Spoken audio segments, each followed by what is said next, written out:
மீராசல் இயேசு கிறிஸ்து இனி நாமத்தினாலே நான் உங்களை வாழ்த்துக்கிறேன். கண்களை முடிச்சோம். அன்பின் ஆண்டவரை அடியாளை மறைத்து வெளிப்படுங்க. நீங்கள் பேசுங்க, நாங்கள் கேட்குறோம். இயேசு மூலம் ஜெபிக்கிறோம் நல்ல பிதாவே, ஆமென். கர்த்தருடைய பரிசுநாமத்துக்கு ஸ்தோத்திரம். கடந்த செய்தியை கேட்டீங்க. இந்த செய்தி அவரோட பார்க்குறீங்க.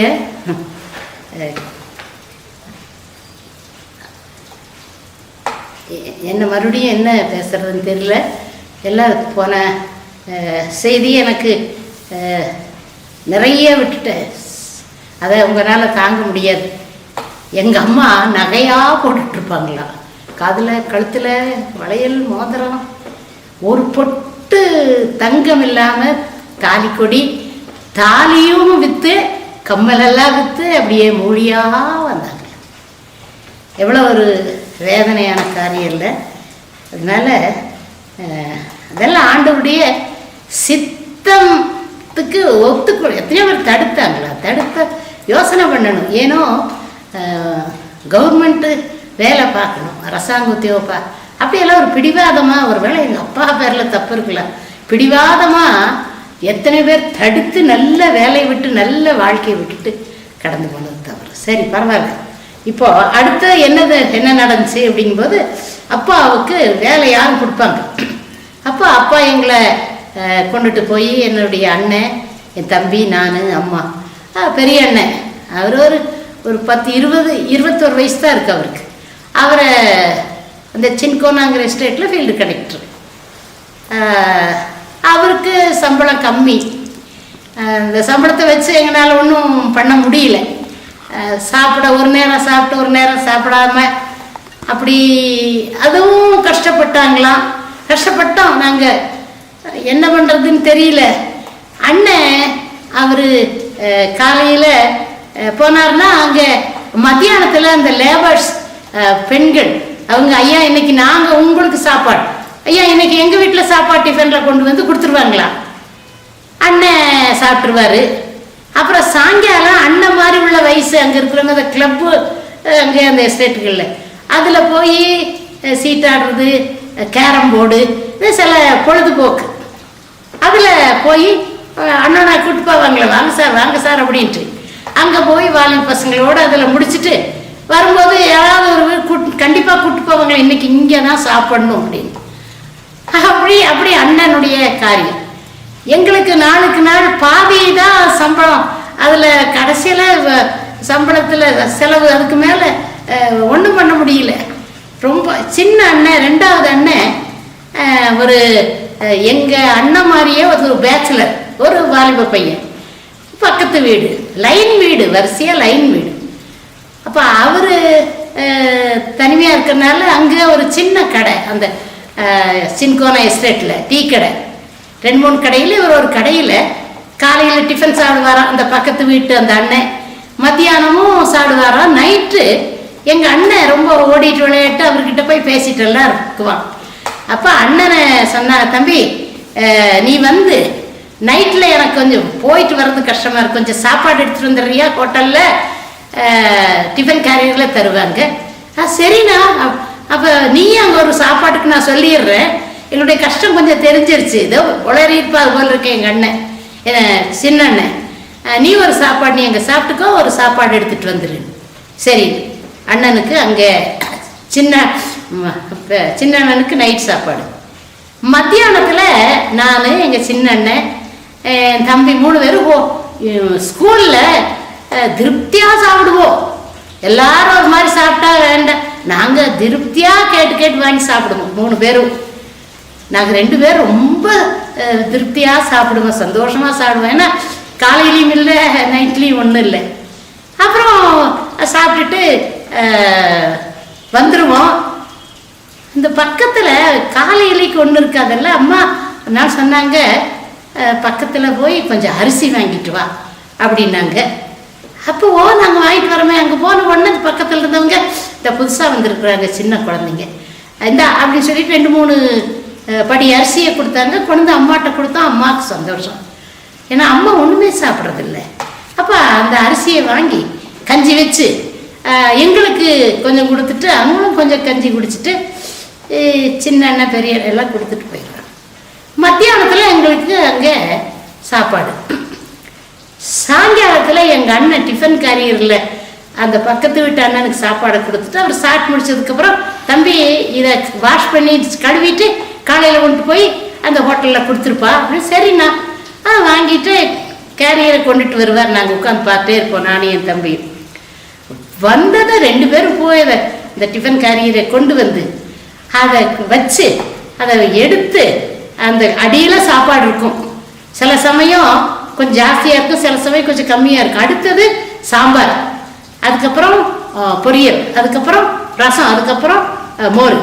இது எல்லாம் எங்கள் அம்மா ஒரு அலுமினிய ஒரு பாத்திரம் இருக்குது, அந்த பாத்திரத்தில் எல்லாம் ஒன்றா கொட்டி எல்லாம் பிசைஞ்சு எங்கள் 2 பேர்த்துக்கு தட்டு எடுத்துட்டு வேக வேகமாக வந்து உட்காரும். 2 பேர்த்துக்கு கொடுத்தா அவனுக்கு ஜாஸ்தி இவனுக்கு ஜாஸ்தி சண்டை போட்டு சாப்பிடுங்க, இப்போ கடவுள் கொடுத்துருக்காருல்லன்னு அதை சாப்பிடுவோம். அது எத்தனை மணிக்கு இந்த சாப்பாடு வந்தாலும் இந்த சாப்பாடை சண்டை போட்டுட்டு சாப்பிடுவோம் நாங்கள். அம்மாவுக்கு ஒன்றுமே இருக்காது. அம்மா காலையிலேயும் அந்த கஞ்சி குடிப்பாங்களே தான். அடுத்த நாள் போவோம், அடுத்த நாள் போய் பக்கத்தில் அம்மா அதாவது அரிசி ஏதாவது ஆயிடுச்சுன்னா, அரிசியா இந்த குருணை இருக்குது இந்த கோழிக்கெல்லாம் போட்டு அதை கொடுப்பாங்க. இப்படியே அங்கே ஒரு மாசமா நடந்துட்டு இருக்குது. அப்புறம் அடுத்த வீட்டுக்கு போவோம், அவங்க சொல்லுவாங்க கோதுமை இருக்குது அப்படின்னு கொண்டு கோதுமையை அம்மா ஆட்டுக்கல் தானே அங்கே இருக்குது. அப்போ ஆட்டுக்கல்ல ஆட்டி கோதுமை கஞ்சி வைப்பாங்க. எல்லாத்துக்கும் ஒரு கிளாஸ், அம்மாவுக்கு ஒரு கிளாஸ். அடுத்த நாள் போனால் சோளம் கொடுத்தாங்க. உண்மையாக சொல்கிறேங்க, பைபிளை கையில் வச்சுட்டு சொல்கிறேன், சோளம் கொடுத்தாங்க. அதுக்கப்புறம் போனால் ஒரு நாள் போகிறோம், ஐயோ கதவை தட்டினோடனே திறந்து இந்த அம்மா சொல்லுது சனியை முடிச்சதுங்க, தோசைங்க இது வந்து மெதுவாக அப்படி பேசுதுங்க. நாங்கள் சின்ன பிள்ளைய கவனிக்கிறோம். காலையில் எழுந்திரிச்சு அந்த தரித்திரத்து முகத்தில் முழிக்க வேண்டி இருக்குது. போங்க இங்கெல்லாம் பக்கத்தில் போய் வாங்கிக்கிங்க பேசாமல். எங்களுக்கு அப்போல்லாம் வெக்கமெல்லாம் ஒன்றும் தெரியல. அதுக்கப்புறம் தான் அதை நினச்சி நான் வருத்தப்பட்டு அழுவேன். அன்னைக்கெல்லாம் அழுகலை. பக்கத்து வீட்டில் போனால் அவங்க அங்கே போ கொஞ்சம் வேலை இருக்கு, அங்கே போனால் இப்படியே ஒரு 10 20 30 நாளைக்கு மேலே 39 நாள் அங்கே போகும்போது இப்போதான் பிள்ளைக்கு தலைவன்றப்போ இன்னொன்று கதவை தூரத்தில் வரும்போது கதவை சாத்திடுவாங்க. ரொம்ப கஷ்டப்பட்டோம் நாங்கள். அப்போ கடைசியில் அந்த 40 நாள் அப்போ எங்கள் அப்பா எங்கள் அம்மா ஜெபம் பண்ணுவாங்க சீக்கிரம் வரணும்ன்ட்டு. அப்போ அதுக்கப்புறம் ஜெபம் பண்ணதையே விட்டுட்டாங்க. அப்போது கடைசி அந்த 40ஆவது நாள் போய் நாங்கள் எல்லாத்தையும் கேட்குறேன், இல்லை இல்லை இல்லை இதே பொழப்பா போச்சு, போங்க போய் ஸ்கூலுக்கு போகிறப்பாங்க. பேசாமல் வந்துட்டு அம்மா கிட்ட அந்த பையே கொடுத்தோம். யாருமே இல்லைன்ட்டாங்க அப்படின்னு. அப்படியா அப்படின்னாங்க அம்மா. அது ஒரு கிளாஸ் கஞ்சியில் உயிர் வாழ்ந்துட்டு இருக்கிறாங்க. எப்படி இருந்தவங்க, எங்களுக்கு எப்படி ஆகாரம் கிடைக்குது. அப்புறம் அன்னைக்கு பைய கொடுத்த உடனே நாங்கள் புறப்படுறோம். அம்மா சொன்னாங்க கொஞ்சம் நில்லுங்க, நின்னோம் என்னமோ கொடுக்குறாங்கன்னு. ஒன்றும் இல்லை, நீங்கள் வழியில் வரும்போது இந்த வேலையில் ஒரு மஞ்சள் பூ பூத்துட்டு இருக்குமே தெரியுமா? ஓ தெரியுமே, அதில் ஒரு பச்சை காய் இருக்கும் தெரியுமா? தெரியும், அரளி. அப்போ அதை கொஞ்சம் பறிச்சிட்டு வந்துடுறீங்களா அப்படின்னாங்க அம்மா. ஓ பறிச்சிட்டு வந்துடுறோம். வரும்போது அதில் அந்த வேலியில் தம்பி ஏறி பறிச்சு போடுறா. நான் பையில் என்னுடைய புக்கு பையில் எடுத்து வைக்கிறப்போ இந்த புள்ள கூட படிக்கிற புள்ள, எதுக்கடி அதை பறிக்கிற, அது விஷம்டி, கையெல்லாம் கூட கழுவணும், சும்மா போடி, எங்கள் அம்மா கொண்டு வர சொல்லியிருக்காங்க. அதை கொண்டு வந்தோம். கொண்டு வந்த உடனே அம்மா அதை அரைச்சாங்க. நாங்கள் 2 ட்ரெஸ் தாங்க, அப்போது யூனிஃபார்ம் இல்லை. இந்த 2 ட்ரெஸ்ஸும் பழசாயிருச்சு. ஸ்கூலுக்கு போயிட்டு வரும்போது அந்த ட்ரெஸ்ஸை கழட்டி வச்சிருவாங்க, மாற்றி போடுறதுக்கு. அதே பழசாக இருக்குது. அதை கழட்டி வச்சுட்டு எங்கள் அம்மாவுடைய புடவை துண்டு அவனை இடுப்பில் கட்டிக்குவேன். அப்படி தோல் அப்படி மூடி போட்டுக்குவேன் உடம்புக்கு. என் தம்பி டவல் இருக்குல்ல, டவல் இடுப்பில் கட்டிக்குவான். வெளியில் போக மாட்டோம், ஏன்னா கிழிஞ்சு போச்சுன்னா ஸ்கூலுக்கு போக முடியாது. அப்போ ஜன்னல் வெளியில் பிள்ளைங்க கூப்பிடு, என்னடி வா விளையாடலாம், வாடா விளையாடலான்னா, ஐயோ நான் வரமாட்டேன், எங்கள் அம்மா திட்டுவாங்க. நாங்களும் ஸ்கூலுக்கு போகணும், படிக்கணும், நாங்களும் தானே படிக்கிறோம், வா அப்படின்னா வரமாட்டோம். ஒழிஞ்சு இவங்க விளையாடுறதை பார்த்து சிரிப்போம். அப்புறம் அம்மா பின்னால அழுதுட்டு இருப்பாங்க. வெளியில கூட நாங்கள் சரியான ஆடை இல்லை, போத்திட்டு ஒரு இடுப்புல ஒரு புடவை துண்டை கட்டிட்டு, இதுதான் எங்களுடைய நிலைமை. அப்போ அன்னைக்கு அதை கொண்டு வந்து அரைக்கிறாங்க. அரைச்சிட்டு 3 கிளாஸில், ஒரு பெரிய கிளாஸு 2 சின்ன கிளாஸ், சமையல் ரூமில் உட்காந்து அதை வைக்கிறாங்க. இங்கே வாங்க, உங்கள்கிட்ட ஒன்று சொல்லணும். அன்னைக்கு ஒன்றுமே இல்லை அம்மாவுக்கு, எங்களுக்கும் காலையில் ஒன்று உட்காந்து, உங்கள் அப்பா இனி வரமாட்டாரு. ஏன் வரமாட்டாரு? வருவே சொன்னாரே, வரமாட்டார். உங்கள் அப்பா செத்து போயிட்டாரு, எங்கேயோ வரை இறந்து போயிட்டாரு. அவருக்கும் ஆகாரம் இல்லாமையும் ஒன்றும் இல்லாமையும் சாப்பிட்ற காசு இல்லை, அவர் செத்து போயிட்டாரு. அதனால நம்ம இன்னி இருந்து பிரயோஜனம் இல்லை. அதனால உங்கள் அப்பா வந்து ஏசப்பாட்ட போயிட்டாரு. அப்போ நம்மளும் ஏசப்பாட்ட போயிடலாம். நாங்கள் ஏசப்பாட்ட வரமாட்டோம், நாங்கள் வரோம், நீங்கள் வேணா போங்க, நாங்கள் வரமாட்டோம். அதெல்லாம் முடியாது. உங்கள் அப்பா இனி வரப்போறது இல்லை. இனி உங்களுக்கு எங்களுக்கு சாப்பாடே இல்லை. உங்கள் அண்ணன் பாட்டுக்குள்ள அங்கே அந்த வேலை செய்கிற பொம்பளைங்க நைட்லலாம் சாப்பாடெல்லாம் கொடுத்துட்றாங்க. சின்னவா ஒரு ஃபுட்பால் பிளேயர், எங்கள் சின்ன அண்ணன் கிரவுண்டில் விளையாட்டான அவருக்கும் யாராவது கொடுப்பாங்க. நைட்டில் சாப்பாடு இருக்குது, ஸ்கூலில் மத்தியானம் சாப்பாடு இருக்குது, அவனும் பொழைச்சிக்குவான். நீங்கள் தான், உங்களை விட்டுட்டு நான் சாக முடியாது, நான் செத்துருவேன், விட்டுட்டு சாக முடியாது, நீங்கள் அனாதையாக போயிடுவீங்க. அதனால நம்ம என்ன பண்ணலாம், ஏசப்பாட்ட போகலாம். ஏசப்பாட்டை எப்படி போகிறது? நீங்கள் வந்து இது குடிங்க, நீங்கள் இதை குடிச்சிட்டிங்கன்னா நம்ம எல்லாம் ஏசப்பாட்டு போயிடலாம். ஐயோ, அதை நாங்கள் குடிக்கவா? அப்பவே சொன்னா அந்த புள்ள, நீ தான் பறிக்க சொன்ன, விஷம்னு சொன்னால, ஆமா தெரியாம கொண்டு வந்துட்டோமே அப்படின்னு அழுகிறோம். குச்சி எடுத்துட்டாங்க, குடிக்க மாட்டோம் நாங்கள். குடிக்கிறீங்களா? இப்போ உங்களை என்ன செய்யறோம் பாரு அப்படின்னு உடனே அழுதுகிட்டு, சின்ன கிளாஸ் எது அப்படின்னு நாங்கள் தேடுறோம். அவ்வளவுதான். அப்பா இனி வரமாட்டார். இனிவே நமக்கு உலகத்தில் ஒன்றும் இல்லை. நம்ம ஆண்டவனுடைய பிள்ளைங்க. எனக்கு வேற வழி தெரியல, நான் என்ன பண்ணுவேன்னு தெரியல, பட்னியாவது நம்ம செத்துட்டுமா, அதனால நம்ம எடுத்து குடிங்க. முடியாதுன்னு சொன்ன உடனே கதவு தட்டுறாங்க. கதவு தட்டின உடனே உங்க அண்ணன் விளையாட்டுல கிரவுண்ட்ல இருப்பான், அவங்க வரமாட்டான். பெரியவனும் கிளப் அது இதெல்லாம் போயிட்டு இருப்பான். யாரும் நமக்கு யாரும் இல்லையோ, தட்ட மாட்டாங்க. இருங்க, இங்கேயே உட்காந்துருங்க. இப்போ எங்க அம்மாட்ட சொல்றேன், நான் என் தம்பி அக்கா வீட்டுக்கு போயிடுறோம், நீங்க எங்களை விட்டுருங்க, நாங்க அக்கா வீட்டுக்கு அக்கா வீட்டுக்கெல்லாம் நீங்க போறதுக்கு பஸ்ஸுக்கு காசு இல்லை, யார் உங்களை கொண்டு போய் விடுவாங்க? பிச்சை எடுத்துருவீங்க. யாராச்சும் உங்களை பிடிச்சிட்டு போய் 2 பேரும் ஒரு ஆளுக்கு ஒரு பக்கம் பிச்சை எடுத்துட்டு இருப்பீங்க. அப்படி இல்லை, முடியாதுங்கும் போது கதவை தட்டின உடனே நான் சொல்றேன் என் தம்பிட்ட, டே நம்ம அம்மா கதவை திறப்பாங்கல்ல, அப்ப நம்ம என்ன பண்ணுவோம், அப்படி சந்துல பூந்து அப்படியே ஓடி அக்கா வீட்டுக்கு போயிடலாம். அவ்வளவு விவரம் இல்லை, அக்கா வீட்டுக்கு ஓடிடலாம் சந்துல பூந்து அப்படின்ட்டு ரெடியா பின்னால. அம்மா சொன்னாங்க இங்கேயே உட்காந்துருக்கணும், வரக்கூடாது சமையல் ரூம்ல, வரமாட்டோம் அப்படின்ட்டு கதவை தட்டின உடனே எங்களுக்கு பெரிய மேல போல்ட் போட்டிருக்காங்க, நடுவில் போட்டா திறந்துருவோம், மேல எங்களுக்கு எட்டாது. அந்த போல்ட்டை எடுக்கிறாங்க, எடுத்துட்டு கதவை திறந்தாங்க. திறந்த உடனே எங்க அப்பா நின்றுட்டு இருக்கிறாரு. எங்க அப்பா பார்த்த உடனே எங்க அம்மா அப்படியே சாயிறாங்க. எங்க அப்பா பெரிய பெரிய பேக்ல இருந்தனமா 2 பேக்ல கொண்டிருக்காரு. எங்க அம்மா சாஞ்ச உடனே எங்க அப்பா பிடிச்சிடுறாரு. பிடிச்சப்படியே கூட்டிட்டு போய் கீழே தரையில பெரிய ரூம்ல அப்படி உட்கார்ந்துட்டு பேசுறாங்க. என்னாச்சுன்னு எங்க அம்மா கேட்கிறாரு, என்னங்கும் போது எங்க அம்மா பேச முடியல. சாப்பாடும் இல்லை, ஒண்ணும் இல்லை, சாகிற நிலை. அப்ப நாங்க 2 பேரும் இந்த பையை இழுத்து கொண்டு வந்து வச்சு, அந்த பைக்குள்ள பலகாரம் எல்லாம் இருக்குது, என்னென்னமோ இருக்கு, அதெல்லாம் எடுத்து சாப்பிடுறோம்.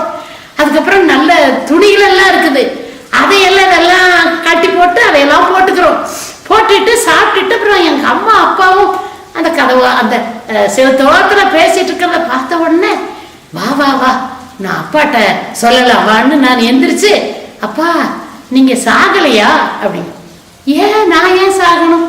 அம்மா சொன்னாங்க செத்து போயிட்டீங்க, நீ எப்படி நீங்க வந்தீங்க அப்படின்னு. என்னம்மா இதெல்லாம் அப்படிங்கும்போது, நீங்க வாங்கப்பா இங்க வாங்க அப்படின்னு சொல்லிட்டு சமையல் ரூம்ல கூட்டி கொண்டே காமிக்கிறேன் எங்க அப்பாவை. இது அரளி, அப்பவும் வேண்டான்னு சொன்னா ஒரு பொண்ணு கொண்டு வந்துட்டேன், கொண்டு வர சொன்னாங்க, தெரியாம கொண்டு வந்துட்டேன், இதை 3 பேரும் குடிக்கணும், அப்பதான் நீங்க செத்துட்டீங்களா அங்க ஏசப்பா கிட்ட போகணும்னு சொல்றாங்க. அப்பாவுக்கு வந்த அன்னைக்கு தான் எங்க அப்பா அழுததை, சத்தம் போட்டு அழுததை பார்த்து. ஆண்கள் அழுக மாட்டாங்க, எங்க அப்பா கதறாரு. எங்க அம்மா அப்படியே உட்கார்ந்துட்டு இருக்கிறாங்க. தோட்டத்துக்குள்ளே எஸ்டேட் முன்னால சின்ன செடியெல்லாம் இடம் இருக்கு, ஒரு தோட்டம் மாதிரி. அதுக்குள்ளே போய் குழி தோண்டி கிளாஸு அதோட எல்லாத்தையும் அப்பா போட்டு மண்ணில் போட்டு மூடிட்டாரு. எல்லாரும் என்னை கொண்டு வந்தது ஏதோ சாப்பிட்டுட்டு அன்னைக்கு ரொம்ப நேரம் ஜெபம் பண்ணாங்க எங்கள் அப்பாவும் அம்மாவும். அப்பா கேட்குறாரு, ஏமா அந்த மாதிரி பண்ணு, நீங்கள் உயிரோடு இருந்தால் எங்களை பார்க்காம இருக்க மாட்டீங்களே? 40 நாள் இன்னைக்கு 1 மாதத்துக்கு மேலே, அது வேற வழியே தெரியல எனக்கு. நான் ஏசப்பாட்ட சொல்லிட்டு தான் நான் இதை செய்தேன். எனக்கு தெரியும் ஏசப்பா அதை விரும்புறது இல்லைன்னு. எனக்கு வேற வழியே இல்லையே.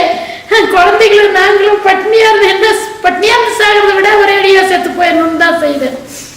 அடுத்த நாள் காலையில் எழுந்திரிச்சு புறப்படும். நீ புறப்படுங்க, நீங்க இருக்க வேண்டாம், பெரியவன் வேலை செய்யட்டும், சின்னவனை கூட்டிகிட்டு நம்ம 4-5 பேரும் போயிடலான்னு சொல்லிட்டு வெளியில வந்து எங்க அப்பா பக்கத்து வீட்டுல எல்லாம் போய் சொன்னார், ரொம்ப நன்றிங்க, மனைவி பிள்ளைகளை நீங்க ஆகாரம் கொடுத்து உதவி செய்திருக்கிறீங்க.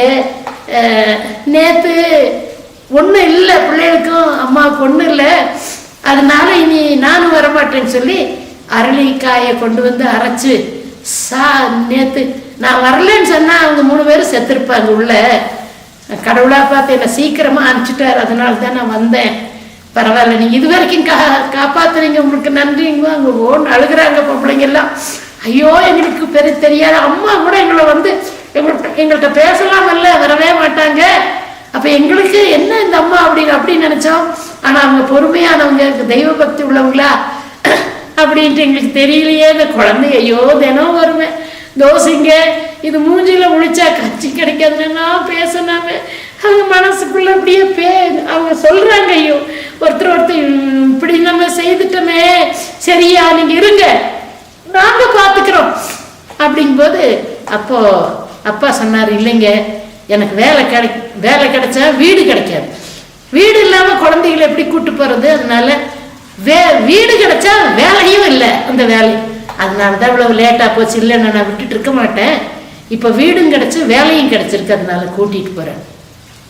அவங்க கொண்டு வந்து கொடுத்த பணம் பாவாடை கட்டியிருக்கு, இந்த பாவாடையில வாங்குறேன் அவ்வளோ கொடுக்குறாங்க. அத்தனை வீடும் கொண்டு என் தம்பி கொடுத்தா பாக்கெட்ல வைக்கிறான், அம்மாட்ட கொடுக்குறான், அவ்வளவு காசு கொடுத்தாங்க. அதுக்கப்புறம் நாங்கள் அதை வந்து பொள்ளாச்சிக்கு வந்தோம். பொள்ளாச்சியில் செட்டில்மெண்ட் ஆஃபீஸில் எங்கள் அப்பா இன்ஸ்பெக்டர், அது சாதாரண வேலை, அதை விட ப்ரமோஷன் எனக்கு எப்பா கிடச்சி செட்டில்மெண்ட் இன்ஸ்பெக்டராக இருந்தார், செட்டில்மெண்ட் ஆஃபீஸில் இன்ஸ்பெக்டராக இருந்தார். அதை ஃபோட்டோவை காமிக்கணும்னு நினச்சேன், எடுக்க மறந்துட்டேன். இந்த ஃபோட்டோ கர்த்தருடைய நாமத்துக்கு சோதரம். அதற்கப்புறம் ப்ரைவேட் ஸ்கூலில் எங்கள் 3 பேர்த்தையும் சேர்த்தாங்க. இடையில தானே போனோம், ப்ரைவேட் ஸ்கூலில் போய் படித்து அதுக்கப்புறம் வருஷ முடிவில் வேறு ஸ்கூலில் சேர்த்தேன். என்னுடைய வாழ்க்கையில் நாங்கள் பட்ட வேதனை அப்போ எனக்கு தெரியல, வாழ்வு பிள்ளையா இருக்கும்போது தெரியல. ஆனால் கடைசியில் ஒரு காலம் வரும்போது ரட்சிக்கப்பட்ட சமயத்தில் நான் இதை நினச்சி நான் அழுக கொஞ்சம் ஜனங்களுக்கு இதை சொல்லணும். ஆனாலும் கூட கர்த்தர் எவ்வளவு நல்லவர். கடைசி நேரத்துல எங்க அப்பாவை கொண்டு ஏசாமி வந்த மாதிரி கடைசி நேரத்தில். அதனால ஒரு வசனத்தை சொல்றேன், கவனிங்க. சங்கீதம் 137:23, நம்முடைய தாழ்வில் நம்மை நினைத்தவரை துதியுங்கள், அவர் கிருபை என்றும் உள்ளது. மறுபடியும் வாசிக்கிறேன், நம்முடைய தாழ்வில் நம்மை நினைத்தவரை துதியுங்கள், அவர் கிருபை என்றும்.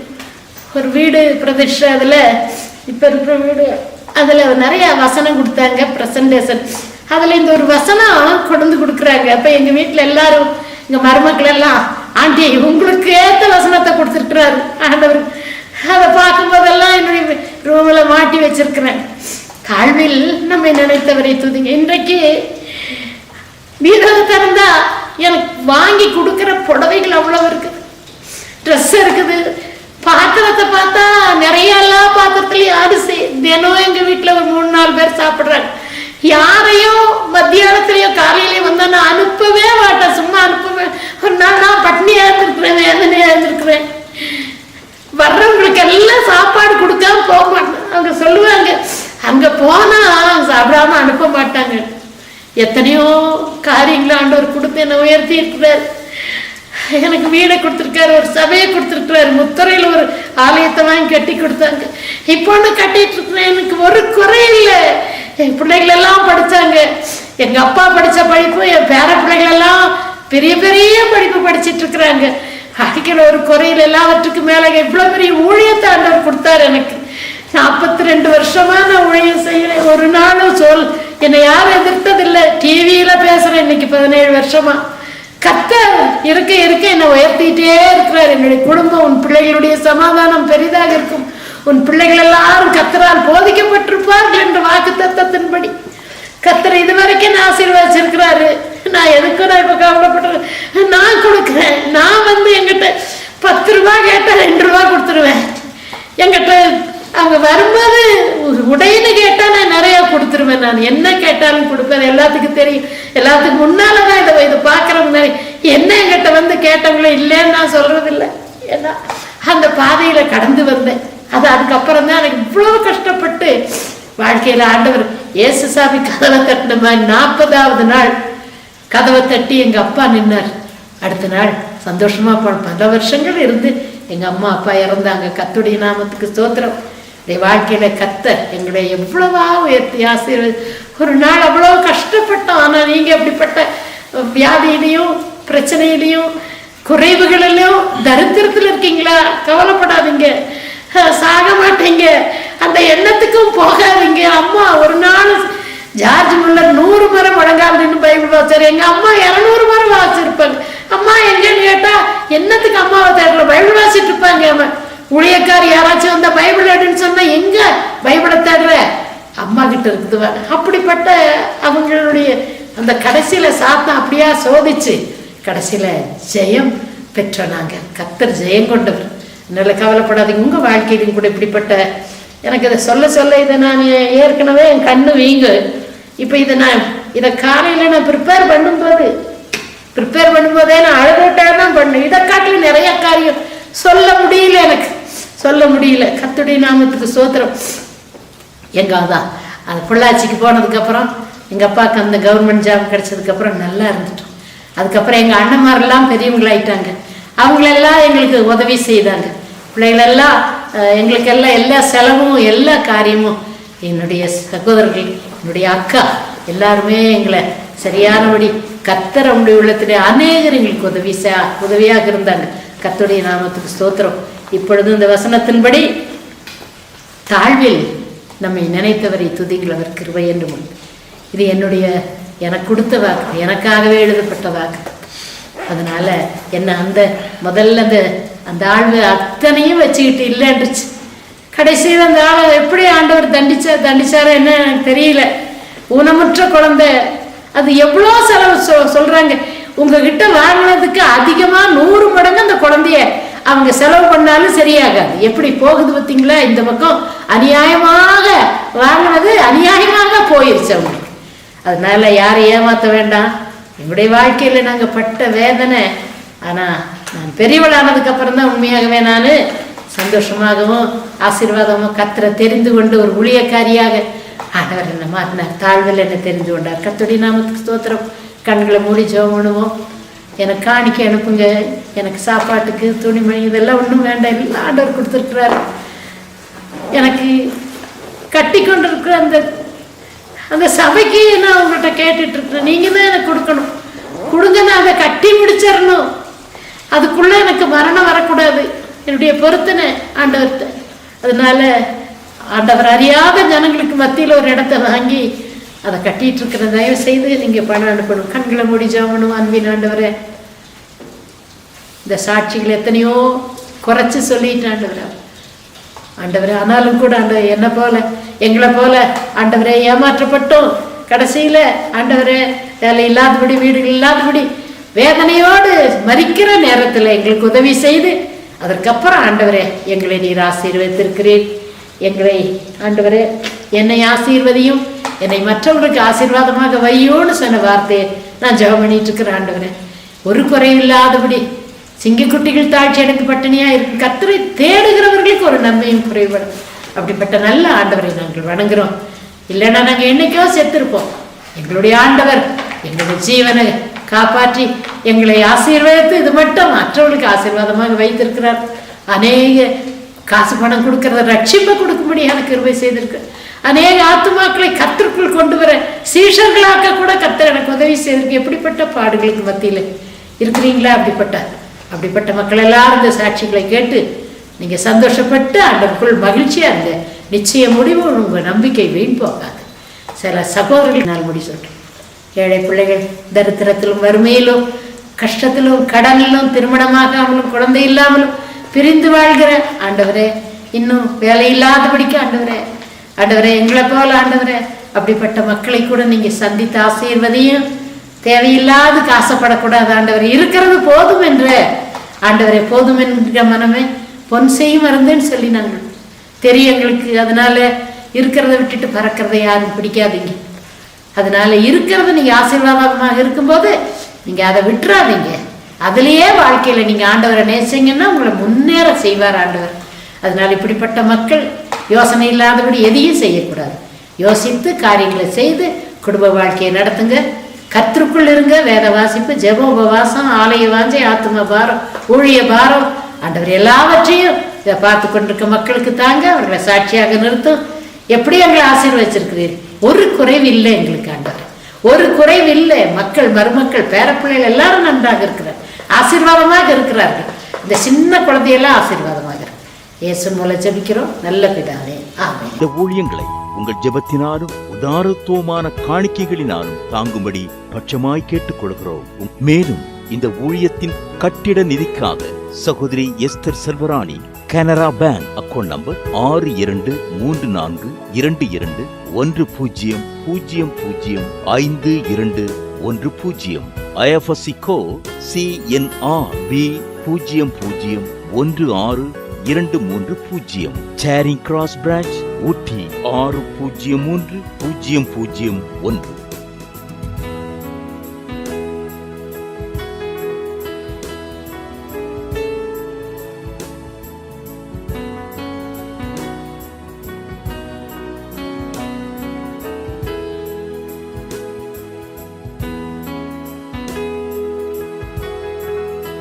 உங்கள் காணிக்கைகளை நீங்கள் அனுப்ப வேண்டிய எங்கள் வங்கி விலாசம்: Deborah good news ministries, Indian bank account number 6078895776, IFSC code IDIB 0000U019, சேரிங் கிராஸ் பிரான்ச் ஊட்டி 603001.